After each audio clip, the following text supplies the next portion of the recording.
that document, in which I'm going to concisely introduce a few aspects of the influence of ancient pagan writers in Jerome's Opus, is immensely broad and diverse.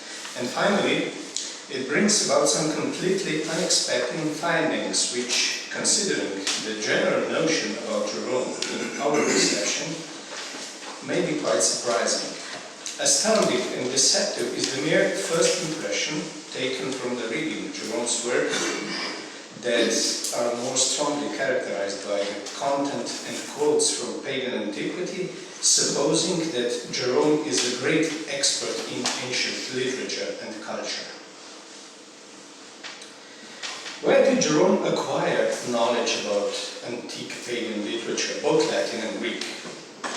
Nothing is known about his education in his native Strigul. However, in 345 he became a student of the famous Roman grammarian and expert writer Aelius Donatus, who went down in the antique literary history as a commentator and biographer, but above all, marked the European linguistic space with his grammar preserved in two versions, Ars Minor and Ars Major.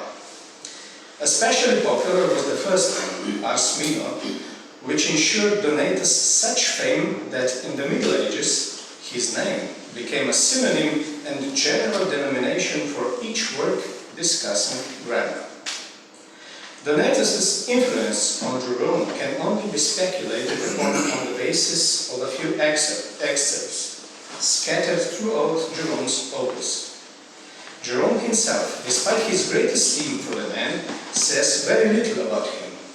The influence of Donatus and his school can also be discerned from the fact that Jerome frequently deals with questions of grammar and grammatical correctness, despite the fact that he was more drawn to rhetoric than grammar. Without a doubt, classes with Donatus must have included intensive reading and the interpretation of works of numerous antique Roman authors, both poets and writers. Among the poets, they read Plautus, Terence, Horace, Virgil, Persius, and Lucan. Among writers, he mentions Quintilian, Cicero, Fronto, and Pliny the Younger.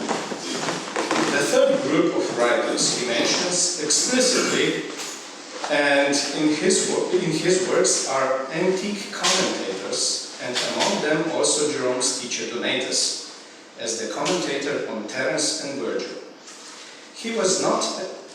Jerome was not acquainted with older Roman poets or knew of them only through Cicero, for example, Ennius or Naevius.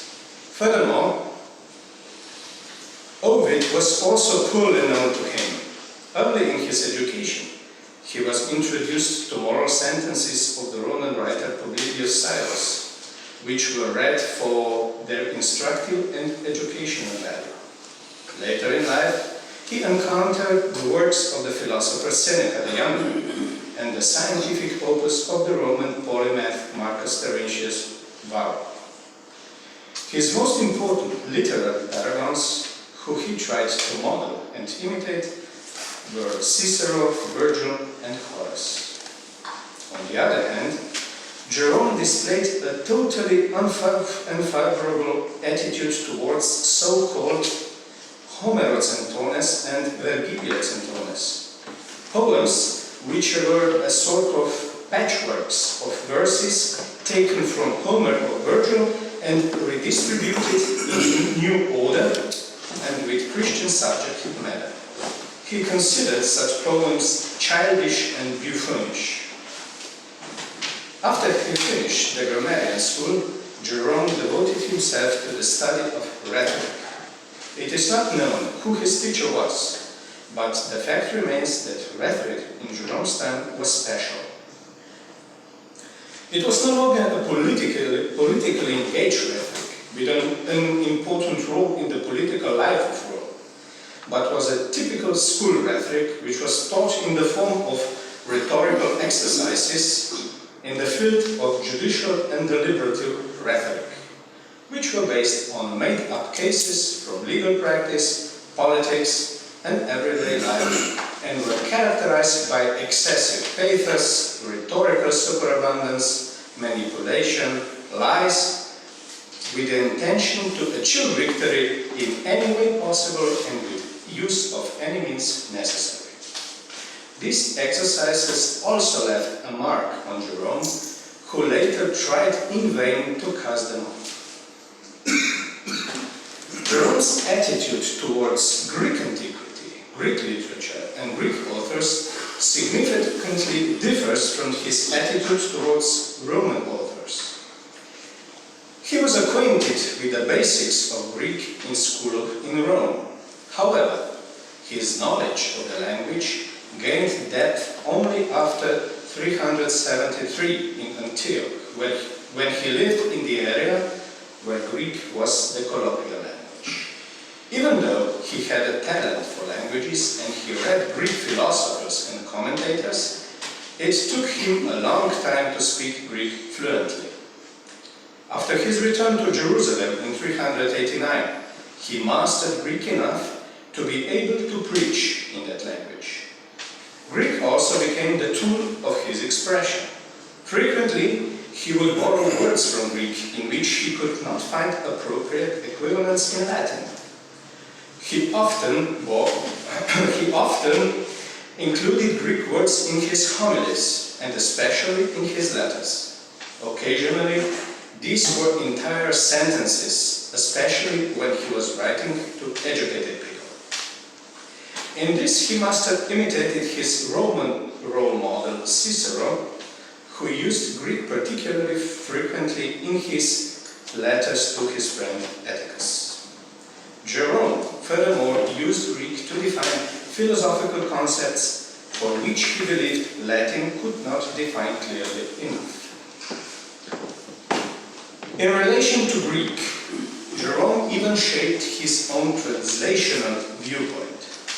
In his letter to Pammachius, he explicitly states and openly admits that when interpreting Greek works, he does not translate literally, verbum de verbum, but according to sense, senson de sensu, with the exception of the Bible where, as he mentions, even the word order is a mystery. He decided on such a translating approach because, as he states in the introduction to the translation of Eusebius' Chronicle, each language has its specifics, and translating literally would be a futile action, as if you wanted to translate Homer from Greek to Latin word for word. In short, Jerome opposed translating literally. Nevertheless, on the basis of the analysis of quotations from Greek authors, we can find that Jerome's knowledge of Greek language, literature, and culture was not even remotely as good as his knowledge of Roman literature and culture. He actually never knew Greek truly well, while his knowledge of Greek culture was, with the exception of church writers, relatively poor, even though he tried to consider them. He mainly did not read the works of Greek prose authors in the original, but rather in translation. Thus, for example, he knew Plato's dialogue Protagoras, Xenophon's essay Economicus, and the most famous speeches of Demosthenes and Aeschylus, only in Cicero's translation. He does not mention Greek poets frequently, yet seldomly quotes them, and even when he does, it is not in the original but indirect. On numerous occasions, especially in letters, he quotes Homer, although never in the original, but rather in later Latin translations or adaptations. He quotes the epic writer Hesiod, but does not give his name and borrows that quotation from Clement of Alexandria. He knows the most important Greek choral, drama and lyrical poets, yet apparently only by their reputation. Jerome knows and mentions some of the most important Greek orators, for example, Lysias, Pericles, Demosthenes, Aeschylus, and Socrates. Among the ones enumerated here, he knew most about Demosthenes. Yet it is apparent that he did not know their speeches, and that he never read them in the original, but only in Latin translation. Jerome's attitude towards antique philosophers is of double nature, depending in part on who the work that mentions philosophers is meant for. Occasionally, he shows disdain. Thus, for example, Aristotle and Plato are the source of all heresies. Philosophers who pay their rectitude and loyalty to the philosophic principles with death, such as Zeno, Cleombrotus, and Cato, he considers stupid martyrs. The teaching of Plato, Aristotle, Zeno, and Epicurus are, in his opinion, dirty. On the other hand, he likes to boast that he has read works of many, if not all of them. However, it is more than obvious that in these statements he makes a rhetorical exaggeration. He writes that in his youth he read selected essays on numerous Greek philosophers and give us their names. Only after Rufinus told him off for this did he admit that he does not speak about the works of these philosophers, but rather their teaching, with which he was acquainted through the works of Cicero and Seneca. In short, Jerome shows relatively little interest for the teachings of the majority of Greek philosophers. Theories is also relatively superficial. The same is true for Greek historians. He mentions quite a few, yet rare are those for whom he can reliably say that he read in the original. Among pagan historians, he certainly read Herodotus and Xenophon in the original, primarily because he used them gladly in the exegetical works, due to his interest in disputes between Christians and pagans, while for the pagan cults, he found interest in Philostratus, Iamblichus, Porphyry, and Julian. He read most of the historians in Latin translations or knew them from the quotations in Roman writers and Plutarch. Two Jewish writers were also important sources for Jerome, Philo of Alexandria and Josephus Flavius. He only knew Philo from the works of Eusebius of Caesarea, while Josephus Flavius was the only pagan historian Jerome knew very well and used in his commentaries on the Bible. He called him Greek Lille. Among the writers Jerome used and quoted are all authors of medical works, headed by Jerome's main source, Galen.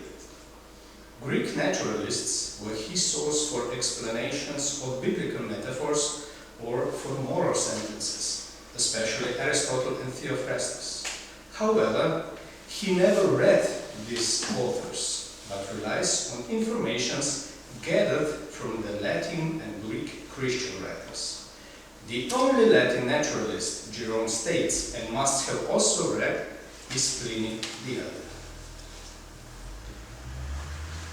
Jerome was prone to concealing his actual source, and with writers he knew not from first hand, but from other sources. He also frequently gives the impression that he uses them directly. He did not read or thoroughly know numerous pagan, especially Greek writers. Hence, he never acquired true enthusiasm for Greek pagan literature and culture. Reasons for this can probably be found in his religious hesitations or his personal disinterest for it. The answer to why he reads these writers is found in letter 70, addressed to the Roman rhetor Magnus. These writers are useful and he likes to use. Those who are directly useful for commenting and illustrating, those who can be used for learning about the works of Greek church fathers, and those whose texts can be used in discussions and interpretations. His attitude towards pagan writers is fairly ambivalent, inconsistent, and swings a lot. In his works, he now strongly opposes and criticizes them.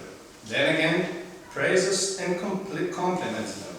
A dilemma, therefore, we can understand. He was a Christian and as such felt bound to reject and condemn pagan culture and its literature, while on the other hand, he admired it, read it and used it. Worthy of considering is also the chronology of Jerome's works, the creation of which modern researchers have separated into 4 periods. Each period has its peculiarities regarding the attitude towards pagan antiquity and pagan authors.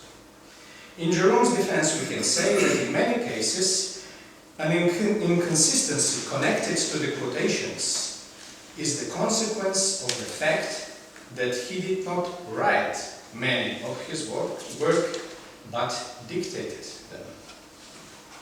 Through the educational system, the pagan culture with its 2 literatures strongly shaped, marked, and led him to shape his own literary style, which in the early period of his work, under the influence of rhetorical education, was quite luxuriant and redundant, very Ciceronian, but later became increasingly refined, purified, and simple.